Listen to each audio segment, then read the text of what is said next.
Boa noite, igreja, a graça e a paz do Senhor. É um prazer mais uma vez estar aqui com os irmãos. Em um segundo momento, estivemos pela manhã compartilhando um pouco da palavra.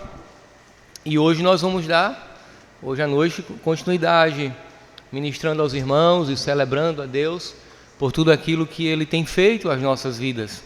Quero parabenizar a igreja local pelo seu 26º aniversário, E que o Senhor conceda saúde e graça à igreja para permanecer assim, até o dia em que o Senhor quiser vir buscá-la, buscar-nos, e nós iremos de fato desfrutar dessa eternidade com o Pai. Que os irmãos possam permanecer fiéis, zelando pelo amor a Cristo em todo momento. Irmãos, eu quero, conforme eu recomendei hoje pela manhã, fazer a leitura de Apocalipse capítulo 2, e nós iremos ler do versículo 1 até o versículo 7. E nós iremos refletir e meditar.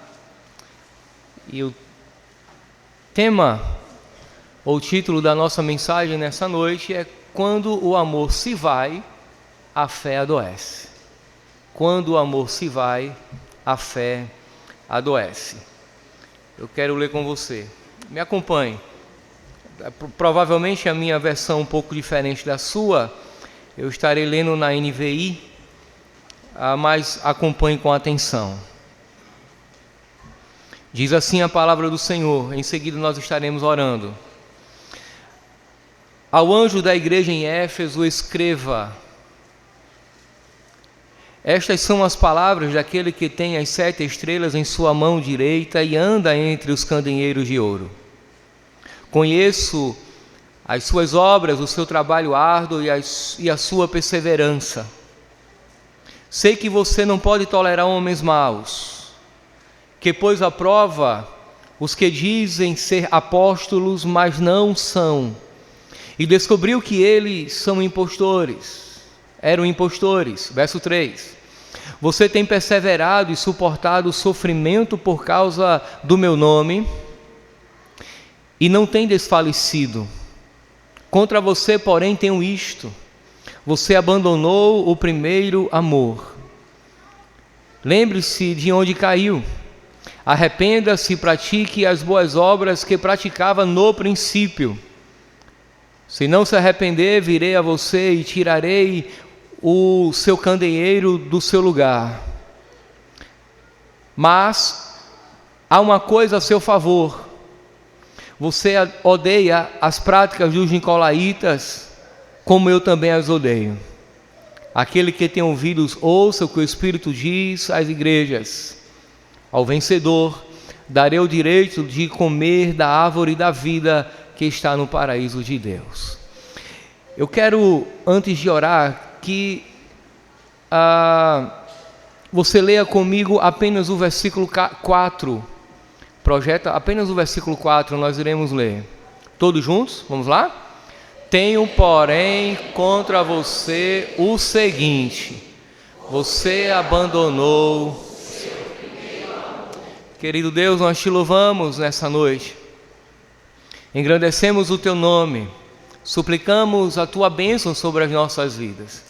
Para nós é um prazer indizível estar na tua presença em Cristo, novo e vivo caminho.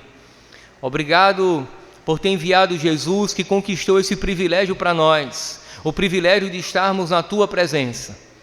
Nós, pecadores, como aqui cantamos nessa noite, estávamos do lado de fora do teu reino, distante da tua promessa, distante do teu povo.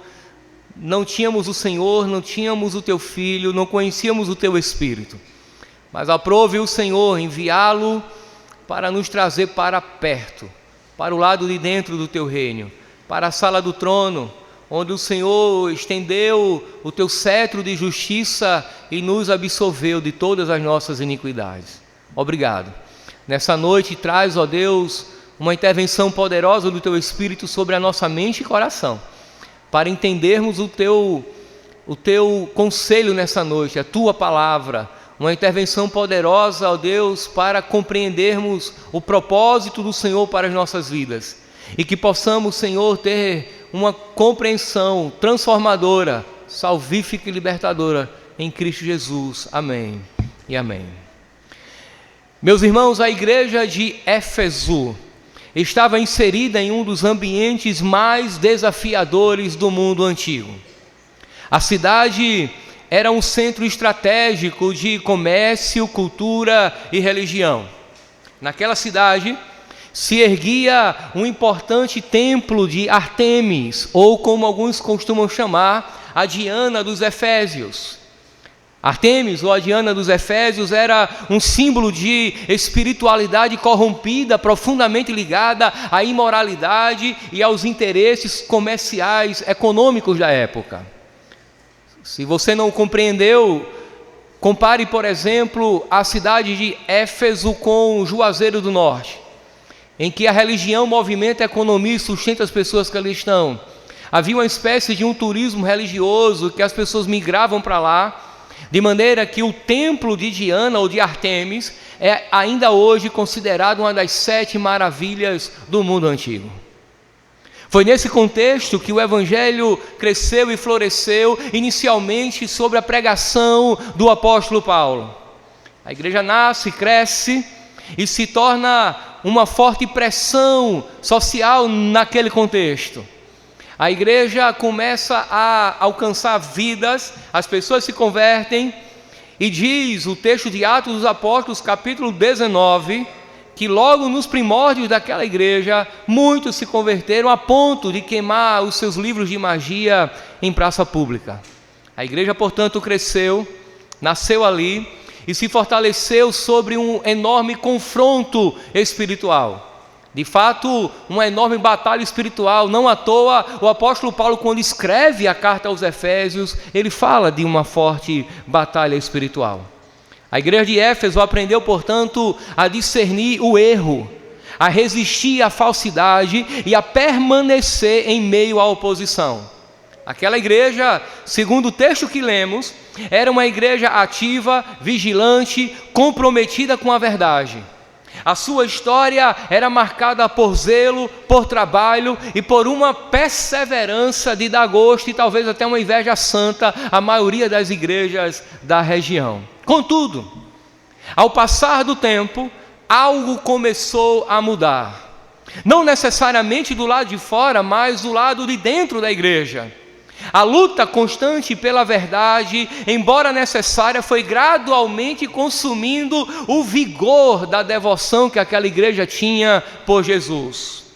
A igreja continuou fazendo o que era certo, mas o coração foi sendo substituído pela rotina. Interessante isso. A comunhão foi cedendo espaço à mecânica. A relação com Cristo foi sendo ofuscada pelas responsabilidades para Cristo. Eles estavam trabalhando demais, entraram em um ativismo frenético e trabalhavam para o Senhor e esqueceram do Senhor para quem eles estavam trabalhando. A igreja, meus irmãos, é exatamente aquilo que nós não queremos ser, mas corremos o risco caso não vigiemos. É exatamente nesse ponto que a voz do Senhor Jesus se faz ouvir. Jesus não se impressiona com as atividades visíveis. Ele vê além das obras, além das estruturas, além da reputação. O Senhor Jesus, meus irmãos, ele vê o coração, ele olha para Éfeso e ele faz uma declaração que atravessa os séculos e alcança a nossa igreja, a nossa vida no aqui e agora. A declaração é: tenho, porém, contra ti que abandonastes o primeiro amor. É terrível essa declaração. Porque uma igreja que amava, deixou de amar. Uma igreja que era vibrante, tinha uma teologia correta, continuou tendo a teologia correta, mas destituída de amor. Essa palavra nos confronta profundamente, porque o maior perigo da igreja não é apenas o erro doutrinário ou a perseguição sofrida, mas a possibilidade de continuar funcionando enquanto já não há mais amor por Cristo. Tudo funciona perfeitamente, mas não há mais a essência do amor. Meus irmãos, assim como a igreja de Éfeso, nós corremos o mesmo risco.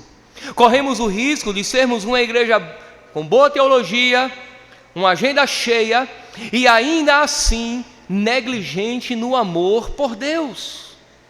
Por isso esse texto nos chama a atenção a uma pergunta, entendo eu, que é essencial às nossas vidas nessa noite. A pergunta é: Cristo ainda é o centro do nosso amor? Ou apenas o fundamento das nossas atividades? Você já deve ter ouvido aquela frase: é necessário que trabalhemos para Cristo. E nós somos trabalhadores do reino, com certeza, mas eu percebo que há pessoas que trabalham para Cristo, assim como alguns que trabalham para a Coca-Cola. Ele não conhece o dono. Ele não tem acesso à sala. Ele não sabe quem é o CEO da empresa. Ele não tem intimidade com a diretoria geral. É diferente. Trabalhar para o Senhor não significa apenas fazer para Ele, significa ter intimidade, amor, afeição, um relacionamento íntimo com Deus, um serviço que está fundamentado no amor por Ele. É por isso que a partir dessa pergunta nós precisamos ouvir a avaliação do Senhor sobre a igreja. Perceba que quem avalia agora a igreja é o Senhor Jesus. Nós gostamos de avaliar a igreja, não é? Termina o culto, e no pós-culto, quando cruza a porta, então, você percebeu como o culto estava frio hoje? O pastor Ivan não estava muito carismático, o louvor não fluiu. Nós temos o hábito de avaliar a igreja, mas, meus irmãos, nós não temos a capacidade nem o direito de avaliar o culto, por uma simples razão: o culto não foi preparado para nós. Quem avalia o culto é aquele que recebe o culto. É Cristo que diz se gostou ou não gostou do culto que foi ofertado a Ele. Por que é que nós estamos nessa noite celebrando 26 anos de existência? Será que nós estamos celebrando a igreja? Será que nós estamos celebrando a nós mesmos? Será que nós estamos celebrando 26 anos para exaltar e engrandecer as qualidades visíveis da igreja, uma igreja de uma boa teologia, uma agenda equilibrada, um pastor amável, um louvor de qualidade excelente? Será que o fim dessa noite é esse? Absolutamente não. Nós estamos celebrando 26 anos para percebermos e declararmos o quanto o Senhor Deus tem sido fiel durante 26 décadas, e assim Ele permanecerá, porque Ele não apenas foi, Ele é e será para sempre. Esse é o fundamento da nossa alegria nessa noite, dizer que Cristo tem sustentado essa igreja por 26 anos.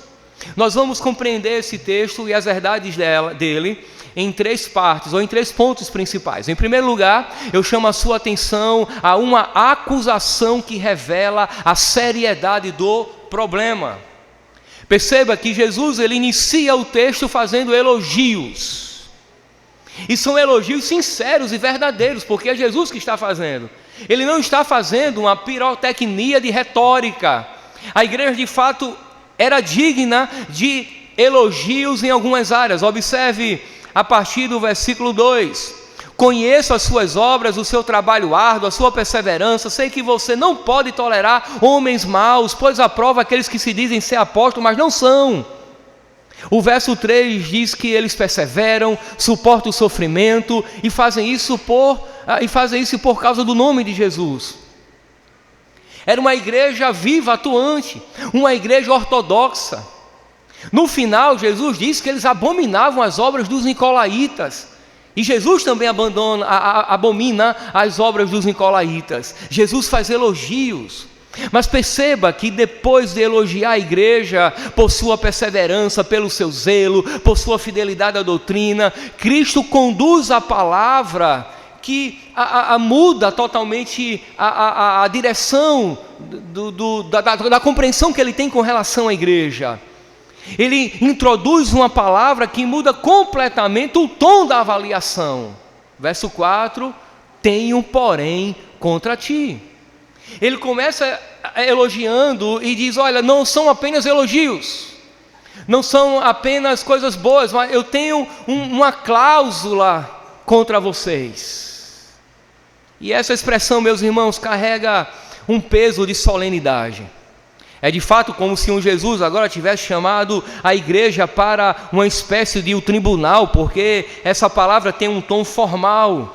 O Senhor da igreja, que conhece perfeitamente todas as coisas, declara que há algo em Éfeso que ele reprova, que ele pode ignorar e está ignorando.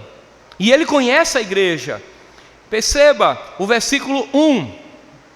Ao anjo da igreja em Éfeso escreva: estas são as palavras daquele que tem as 7 estrelas na mão direita, e anda entre os 7 candelabros de ouro. Quando você lê o capítulo 1 do Apocalipse, os 7 candelabros de ouro são as 7 igrejas que receberão cada uma carta. Se quem está escrevendo é aquele que anda entre os 7 candelabros, significa que Jesus está andando entre as igrejas. Se ele anda entre as igrejas, ele conhece a igreja é dele, ele ama a igreja, ele sabe, ele conhece o seu povo, ele conhece a parte positiva e negativa, ele conhece as qualidades da igreja, mas conhece as falhas e os pecados da igreja. No capítulo 1, na visão que João tem, ele diz que Jesus, na visão dele, é aquele que tem os olhos como chama de fogo. Isso significa que o olhar do Senhor é um olhar perscrutador, aponta para a qualidade, a característica de Jesus a ser onisciente. Ele conhece todas as coisas. Meus irmãos, o Senhor da igreja conhece a igreja. E isso nos ensina que nem mesmo uma igreja exemplar, em muitos aspectos, está isenta de correção. Por mais bacana que seja a igreja, por mais fiel que seja a igreja, ela não é isenta de correção. Esta igreja, a igreja que eu pastoreio, qualquer uma, seja ela qual for, absolutamente nenhuma igreja está isenta de correção. A presença de virtudes reais não elimina a possibilidade de falhas graves no meio da igreja. Há aqui um contraste intencional. Perceba, a igreja de Éfeso, ela é uma igreja ortodoxa, perseverante e ativa, mas ainda assim está em falta diante de Cristo. Isso rompe, meus irmãos, com aquela lógica humana de avaliação espiritual, pois nós temos a tendência de medir a saúde da igreja pelo que ela faz, enquanto Cristo avalia pelo que ela é diante dele. Aquela igreja é boa, é uma igreja ativa, é uma igreja que trabalha, é uma igreja que evangeliza. Então nós avaliamos a igreja pelo que ela faz, e Jesus avalia pelo que ela é diante dele. Alguns anos atrás, eu participei de uma reunião de ministério em uma igreja que eu fazia parte, já faz muito tempo, uns 15 anos, e a liderança orientou que fizéssemos uma avaliação dos pontos fortes, dos pontos fracos, enfim, da atividade ministerial daquela igreja. E nos pontos fortes foi elencado que aquela igreja era uma igreja que gostava de orar. E de fato a igreja tinha inúmeros momentos de oração. Para você ter ideia, havia todas as manhãs, de segunda a sexta, culto matutino. Na quarta-feira tinha culto de oração à tarde, na terça-feira à noite. E todas as segundas-feiras à noite também tinha reunião de oração nos lares. E a igreja foi diagnosticada como sendo uma igreja que gostava de orar, que era fervorosa e poderosa na oração. Mas aí foi levantada a seguinte questão: que tipo de oração a igreja fazia?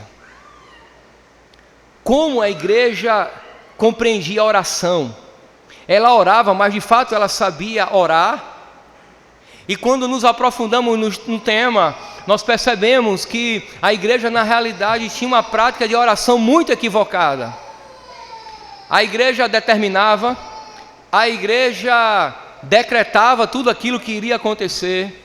Toda a oração estava fundamentada não na fé em Cristo, mas na fé.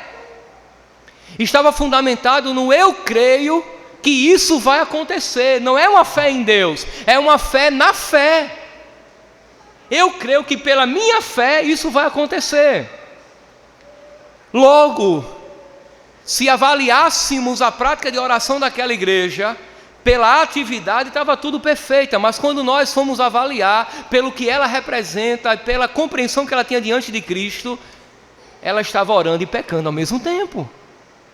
Nós avaliamos, meus irmãos, de maneira totalmente equivocada, e a acusação que Jesus faz é grave. Essa acusação revela 3 coisas, observe. Revela que a fidelidade externa não substitui a integridade interna. O indivíduo pode fazer a coisa certa com a motivação errada. Revela que o acerto doutrinário não compensa o desalinhamento do coração. É possível o indivíduo declarar uma doutrina correta, mas estar com o coração desalinhado. Eu achei maravilhoso a leitura que os irmãos fizeram essa noite do Catecismo de Heidelberg. Não é isso?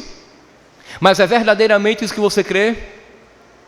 É o que você confessa, e o que você crê, e o que você entende? Eu conheço inúmeros pastores que na sua sabatina teológica confessam a doutrina correta, mas ele não crê naquilo que está confessando. Mas é necessário confessar para ser aceito pela instituição que ele está entrando. Mas ele não acredita. Eu conheço pastores que já não acreditam na inerrância das Escrituras, na infalibilidade da Bíblia, mas ele confessa crer na sua sabatina teológica, no seu exame teológico, para ser aceito pela instituição, mas no coração ele não crê. Eu entendo aqui também que o serviço constante não anula a necessidade de uma comunhão viva com Cristo. Você tem que trabalhar para o Senhor, mas você tem que se relacionar com Cristo, para quem você trabalha.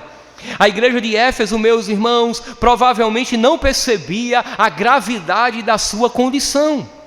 Aos olhos humanos tudo parecia bem, mas a voz de Cristo rompe essa experiência e expõe uma realidade mais profunda, terrível que acontecia naquela igreja. Eu aprendo que isso nos mostra que o maior perigo não é apenas errar visivelmente, mas adoecer em silêncio. Porque nem sempre aquilo que é errado é visível. Nem sempre a enfermidade ela é visível. Às vezes ela está silenciosa nos nossos corações. Se revela nas cumieiras e não onde todos podem ver. Isso mostra também, meus irmãos, que o maior perigo não é apenas errar visivelmente. Mostra que precisamos permitir que Cristo avalie nossa vida e a igreja para além das aparências. Não é apenas aquilo que nós podemos ver. Uma vez, não faz muito tempo, eu encontrei um irmão na igreja, um irmão em Cristo, que fez um elogio à nossa igreja. E é comum, porque quando a igreja ela prospera, ela cresce e ela fica bem afamada na cidade. Isso é muito bom. Isso é muito bom. E ele fez alguns elogios à nossa igreja e ele foi sincero. Mas ele foi tão gentil que eu fiquei constrangido. E disse: é porque você não sabe a última exclusão que nós fizemos. Nós tivemos que expulsar o irmão da igreja. Fazia parte da liderança. É porque ainda não lhe contei alguns problemas de ordem moral que nós tivemos com alguns jovens. Porque a nossa igreja também tem problemas. Nós temos dificuldades de fazer com que os irmãos compreendam algumas doutrinas que são essenciais. Alguns irmãos se ausentam da igreja com muita facilidade. Alguns idolatram entretenimento e lazer e trocam o culto de domingo com muita facilidade. Arrumam todos os batizados, chá revelação, colocam na hora do culto. Nós temos problemas que você nem faz ideia. Alguns não compreenderam nem o princípio de ofertar e dizimar, não querem servir a Deus nem frequentando o culto. Eu tenho irmãos na igreja que faz escala 4x1. Ele se ausenta 4 cultos e vem 1. É porque você não sabe que eu tenho um irmão na igreja, não é? Que se ele vier na quarta, ele não vem no domingo. Se ele vier no domingo, ele não vem na quarta, porque ele entendeu que ir à igreja uma vez na semana é o suficiente.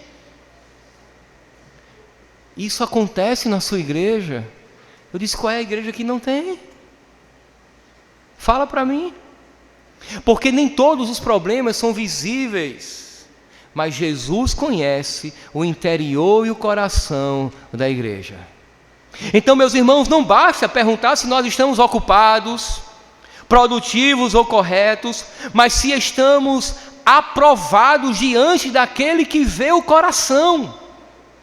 Uma espiritualidade saudável começa quando levamos a sério aquilo que Cristo tem contra nós. Essa é a grande questão. É perguntar, Senhor, onde é que nós estamos errando? O que é que o Senhor tem contra nós? E levar isso a sério e considerar e dar o caminho de volta. Mas em segundo lugar, nós temos agora um abandono que revela a responsabilidade espiritual. Observem, ainda no versículo 4, o texto diz assim: tenho, porém, contra você... E Jesus vai dizer o que tem. Você abandonou o seu primeiro amor. Em algumas versões, que abandonastes o primeiro amor. O verbo utilizado aqui por Jesus é interessante. É um verbo decisivo para compreendermos a gravidade da situação. Ele usa essa palavra, abandonastes, ou você abandonou, depende da tradução. A palavra, meus irmãos, aponta para um ato consciente, progressivo e em certa medida tolerado. Não é uma coisa que aconteceu de repente. O verbo utilizado por Jesus no texto grego aponta para algo que é consciente, foi premeditado, deliberadamente preservado no coração do indivíduo. É algo que vem acontecendo, é uma coisa sistemática. Não se trata de algo que simplesmente aconteceu, mas é algo que foi permitido ao longo do tempo. Isso quer dizer que a igreja de Éfeso não perdeu o amor por falta de capacidade, nem por impossibilidade externa. Ela deixou o amor para trás, porque ela quis deixar o amor para trás. Foi uma coisa pensada, foi algo proposital, de dura cerviz e coração distante do Senhor. O termo carrega a ideia de uma espécie de uma negligência acumulada, pequenas concessões, prioridades deslocadas, afetos enfraquecidos.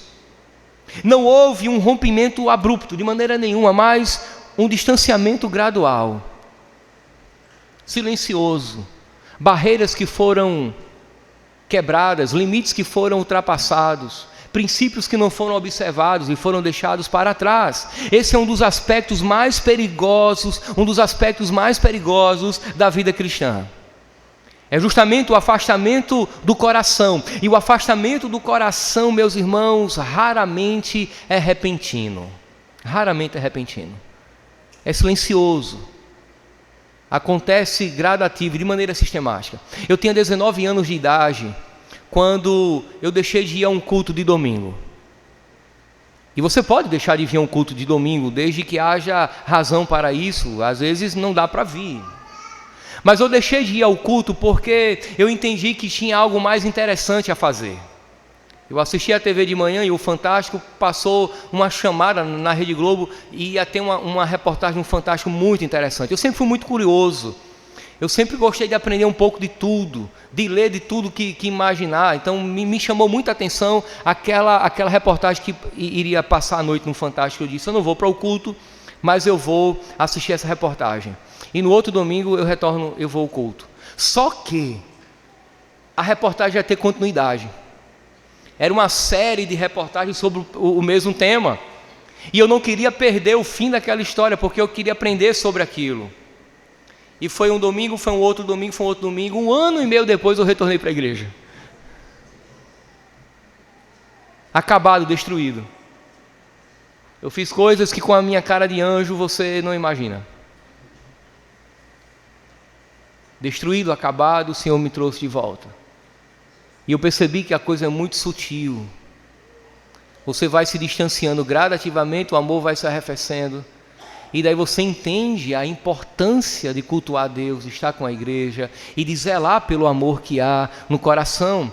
Então, meus irmãos, esse abandono revela que existe uma responsabilidade espiritual que é real. A igreja é chamada não apenas a preservar a verdade, mas também a guardar o coração. Você pode zelar pela verdade, você pode lutar pela verdade, mas se você não guardar o coração, ele se distancia de Deus.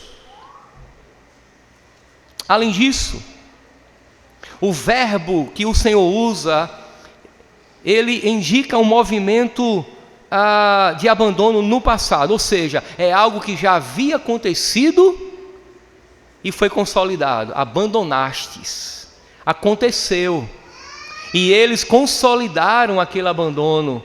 Eles permaneceram naquele abandono do amor. Não era mais um risco, mas era uma realidade presente.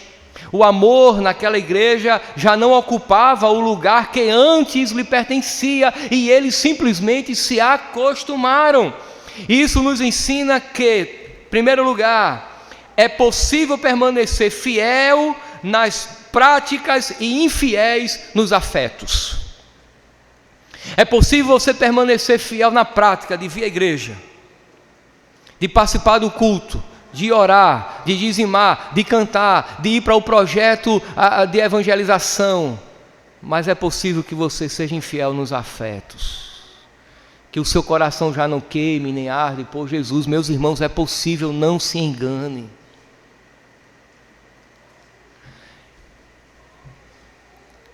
Nesse meu retorno, aos 19, quase 20 anos de idade, o Senhor me chamou ao ministério. Um ano depois, eu já deveria ter uns 20, se falha a memória.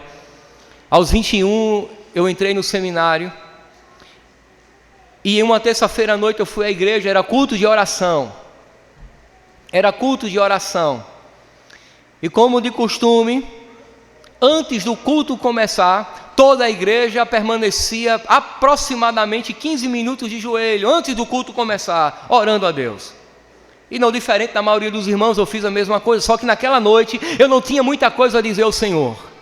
Eu dobrei os meus joelhos e fiz uma oração básica, simples, mais ou menos assim: Senhor Deus, obrigado por estar aqui nessa noite, obrigado pelo dia que o Senhor me deu, fala comigo nessa noite, recebe a minha adoração, amém.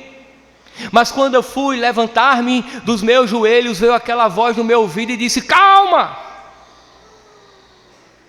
permaneça, porque quem vai dirigir o culto é a mulher do pastor. A igreja sabe que você é seminarista, vão olhar para você e vão dizer: o seminarista não aguenta ficar nem 15 minutos de joelhos.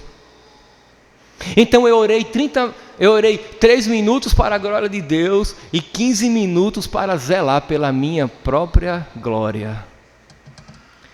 Aí Deus olhou do céu e disse assim: ó fariseu hipócrita, mas veja bem, quem é que iria olhar para mim e dizer que eu estava de joelhos com o coração distante de Deus, preocupado com o que as pessoas falariam a meu respeito? Iriam dizer: aquele seminarista não é espiritual. Mas quem queria olhar para mim de joelhos orando e dizer que eu estava preocupado com a minha reputação e aparência de um seminarista espiritual? Absolutamente ninguém. Levantei dos meus joelhos convencido que convencia a todos, menos a Deus. Então é possível permanecer fiel nas práticas e infiel nos afetos, no coração voltado para Deus. Isso também nos ensina que é possível manter uma estrutura de fé e perder a essência. É possível ter uma estrutura de fé e perder a essência, porque nem sempre a embalagem declara o que tem do lado de dentro. Todos olharam para mim e a visão era de um seminarista que gostava de orar, que era fiel a Deus, mas por dentro havia morte, sepulcro caiado. Isso nos ensina também que é possível servir a Cristo e ao mesmo tempo distanciar-se dele. Olha o que aconteceu com os 12 apóstolos. Havia ali um que não era discípulo. E se eu e você fizéssemos parte do grupo dos 12, nós também acreditávamos que Judas era fiel. Porque ele falava como discípulo, andava como discípulo, se comportava como discípulo, comia como discípulo, estava com o Senhor dos discípulos, teve os seus pés lavados como os discípulos, mas nunca foi discípulo. Meus irmãos, as nossas afeições religiosas, elas enganam. Deixa eu falar uma coisa para você séria e grave. Orar não é o sinal de que você é verdadeiramente piedoso e salvo. Ler a Bíblia não é um sinal seguro de que você é salvo. Todo salvo tem que orar, todo salvo tem que ler a Bíblia, todo salvo tem que vir à igreja, mas nem todo mundo que faz isso é verdadeiramente salvo. Porque se fosse assim, Judas não seria Judas. Ele fez tudo isso. E tem mais um detalhe: até milagre o miserável operou, ou Deus operou através dele. Agora me diga, se eu e você estivéssemos lá e víssemos Judas orar e fazer um defunto levantar, um aleijado andar, quem que iria dizer que aquele infeliz era um filho de Satanás? Você iria dizer? Se você dissesse, se eu estivesse do seu lado, eu ia dizer assim: está repreendida a tua boca, em nome de Jesus, o homem é de Deus. Provavelmente isso aconteceria. Mas, meus irmãos, é possível servir a Cristo e ao mesmo tempo distanciar-se dele. Nós precisamos vigiar continuamente e vigiar continuamente o nosso coração, reconhecendo que o amor por Cristo não se mantém automaticamente, mas deve ser cultivado com intencionalidade. Onde há negligência espiritual, o abandono do amor se torna inevitável. Nós temos que avaliar o nosso coração. Nós temos que de fato cultivar amor por Cristo e fazer isso de maneira intencional. Porque é que eu faço o que eu faço? Porque é que eu oro como eu oro? Porque é que eu canto como eu canto? Porque é que eu contribuo como eu contribuo? Porque é que eu tenho comunhão com a igreja como eu tenho comunhão com a igreja? Isso tem que ser intencional. Ou Cristo fundamenta todas as nossas ações, ou nosso coração se distancia dele. Eu tenho uma terceira lição aqui. Eu chamo a sua atenção agora para uma perda que atinge o centro da fé. É o momento, talvez, culminante do verso 4.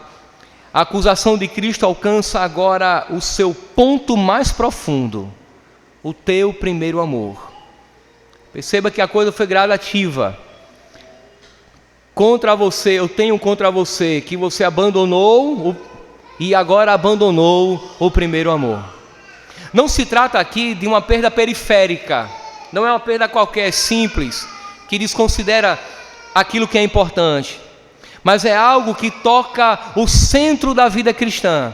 A igreja de Éfeso não perdeu a estrutura, a igreja de Éfeso não perdeu a doutrina, a igreja de Éfeso não perdeu a atividade, ela perdeu aquilo que dá sentido a tudo isso. Ela perdeu o amor, porque se não tiver amor, não adianta ter estrutura. Se não tiver amor, não adianta ter uma agenda de atividade bem feita. Se não tiver amor, não adianta ter, meus irmãos, absolutamente nada, se não tiver amor por Cristo. Porque tudo que não for por amor a Cristo é pecado.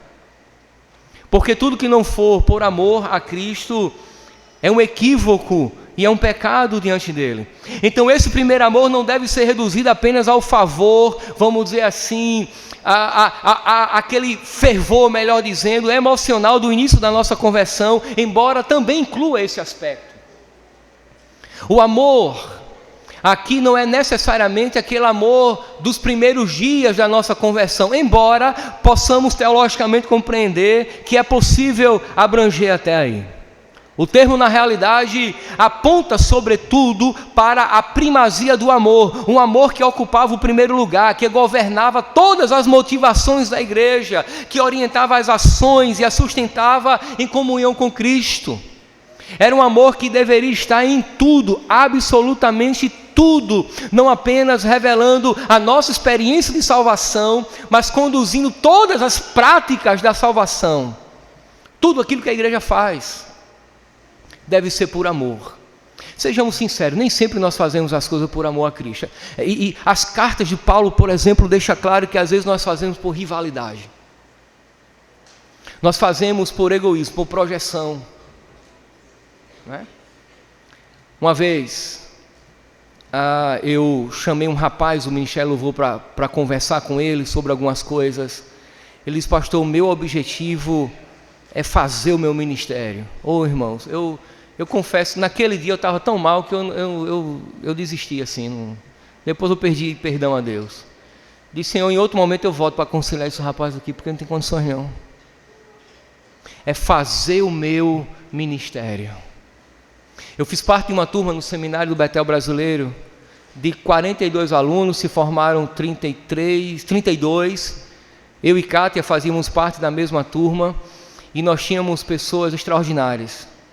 Alunos inteligentíssimos. Pregadores natos.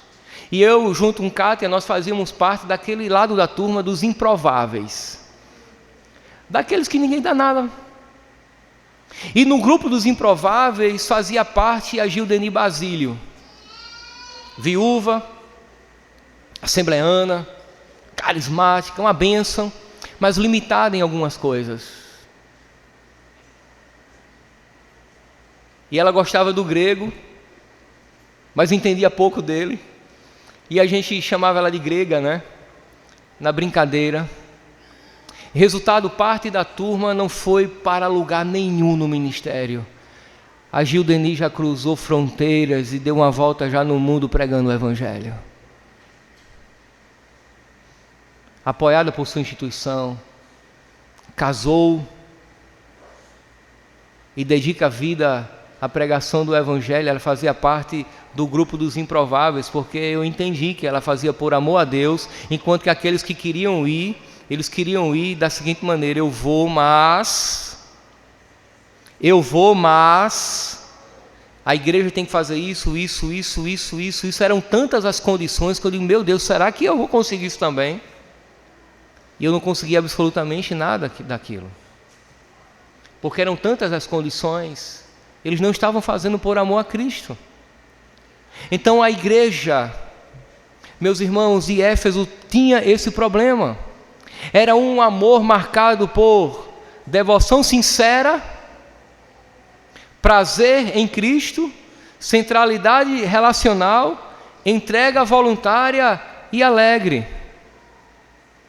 E ao abandonar esse amor, a igreja não deixou de funcionar, mas deixou de viver plenamente. Suas obras continuaram, mas perderam o calor da devoção. A obra continuou, mas perdeu o calor da devoção. Sua ortodoxia, ou seja, o cuidado, o zelo pela doutrina, permaneceu, mas sem beleza e afeto. Você já deve ter ouvido ou visto: para aquela igreja é uma bênção, a doutrina ali é tutano, mas não tem afeto, não tem vida, é terra seca, é teologia sem devoção, sem prazer, sem paixão diante de Deus. Parece que ficou na mente, mas não desceu para o coração. Charles Spurgeon dizia que o crente, a igreja, tem que ter luz na mente, mas tem que ter fogo no coração. A igreja de Éfeso era assim. Essa perda revela, meus irmãos, uma verdade fundamental, que o amor não é um elemento adicional à vida cristã. Ela é o núcleo vital. Sem amor, a igreja está perdida. Sem amor a Cristo, a igreja perece. Quando o amor esfria, tudo mais é afetado. A fé se torna mecânica, o serviço se torna pesado e a vida espiritual se torna árida. E Cristo não busca apenas por uma obediência correta, não é só isso. Ele busca por um relacionamento vivo. Cristo é relacional. A vida cristã não consiste só em conhecer a verdade, mas em amar aquele que é a própria verdade. Essa é a diferença. Você pode conhecer a verdade e não amá-la. É simples assim. Então, meus irmãos, entendo eu que nós precisamos avaliar se Cristo ocupa o primeiro lugar em nosso coração, não apenas como objeto da nossa teologia, mas como alvo do nosso amor. Quando o amor deixa de ser central, toda a vida cristã perde sua vitalidade, ainda que sua estrutura permaneça intacta. Tudo se resume ao amor. Você lembra? Amarás a Deus sobre todas as coisas e o teu próximo como a ti mesmo. Tudo se resume a amar. Muito bem. E agora? Se eu entendo que tem um problema e o amor a Cristo já saiu do meu coração ou esfriou, o que fazer? O Senhor Jesus, Ele nos dá 3 passos que nos reconduz ao caminho de volta. E eu quero encerrar chamando a sua atenção para isso. Acompanhe os versículos 5, por favor. O versículo 5, por favor.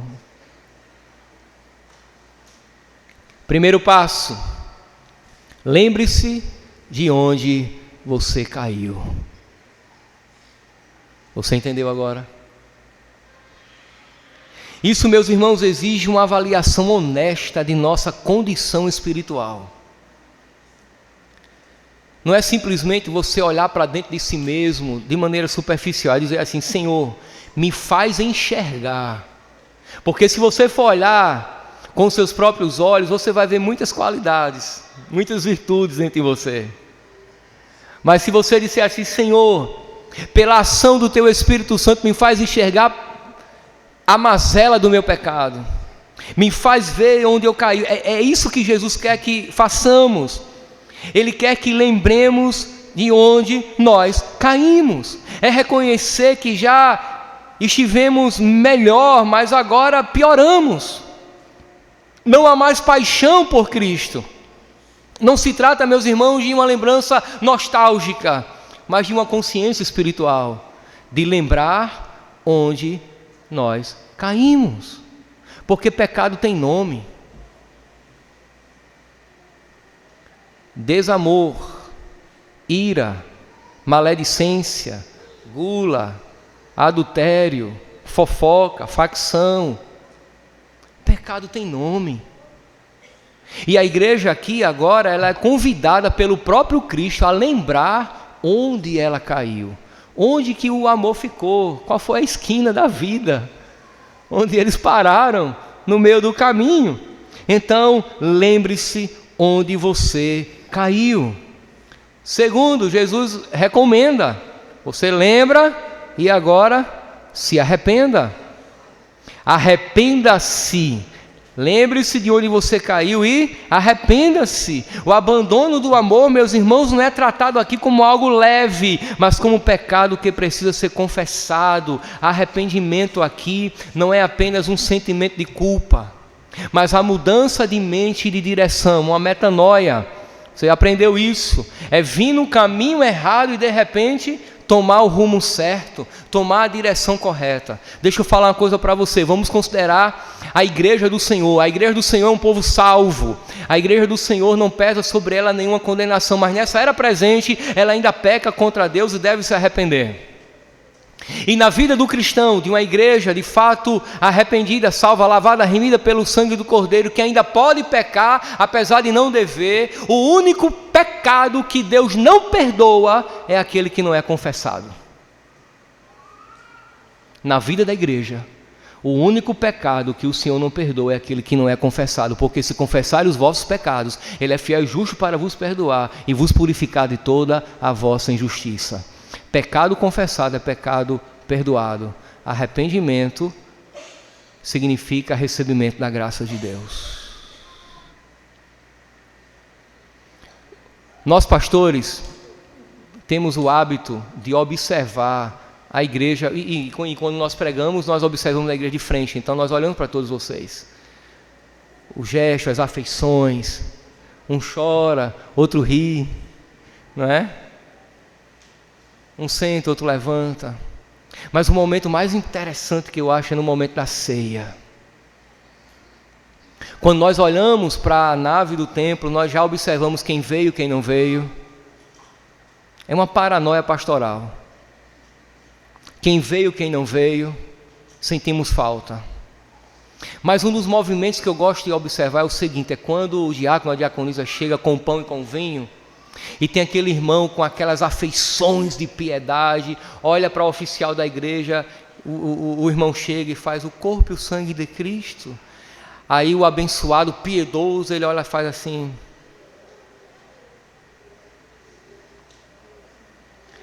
Por alguma razão ele não quer ceiar naquela noite, mas a afeição dele é de um cuidado pela ceia, um zelo. Por isso que ele não quer pegar, por alguma razão. Mas o que é que faz um indivíduo não participar da ceia?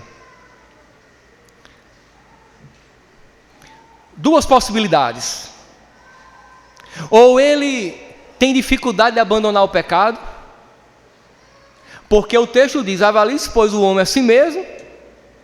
Aí você confessa o seu pecado, Deus te perdoa, você participa.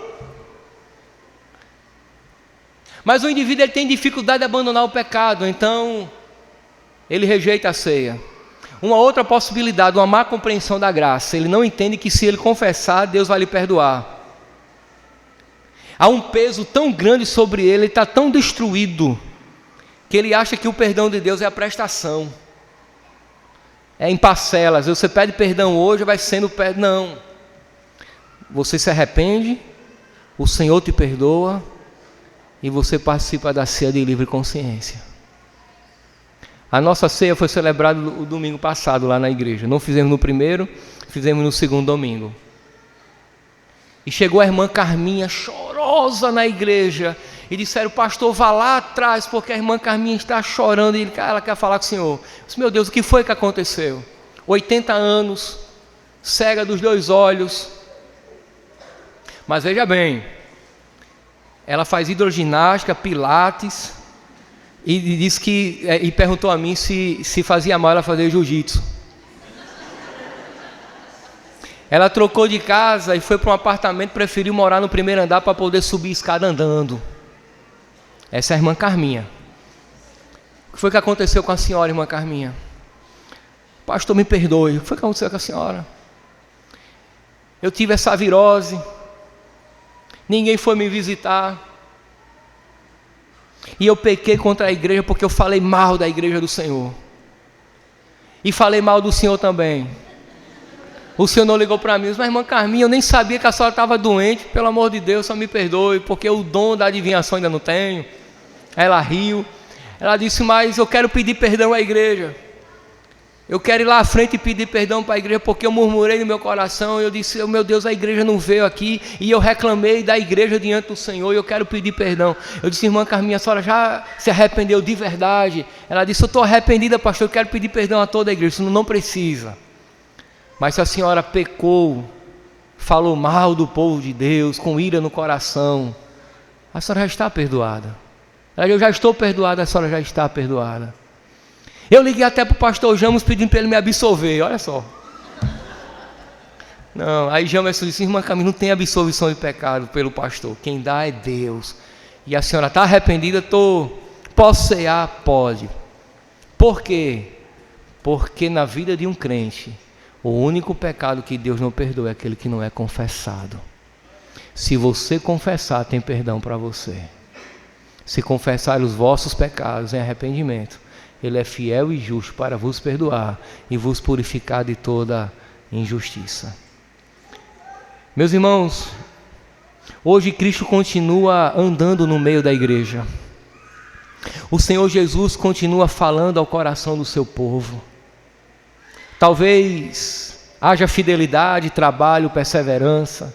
Talvez você seja uma máquina dentro da igreja, mas tenha feito tudo isso sem afeto, sem amor, sem carinho, sem devoção por Cristo.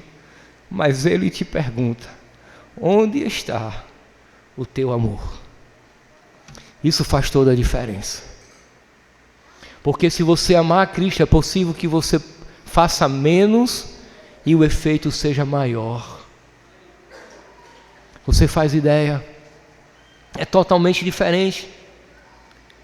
A resposta a essa pergunta não está em fazer mais, mas em voltar, em pegar o caminho correto, voltar para aquele lugar onde Cristo era suficiente para você, voltar para aquele lugar em que você se encontrava com o Senhor no secreto, em que você de fato tem intimidade com Deus, em voltar para o início, voltar à comunhão que sustentava a fé, voltar ao amor que dava vida às obras.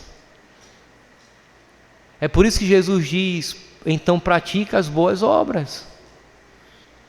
Porque no fim, a restauração da igreja não começa nas mãos, mas no coração que volta a amar o seu Senhor.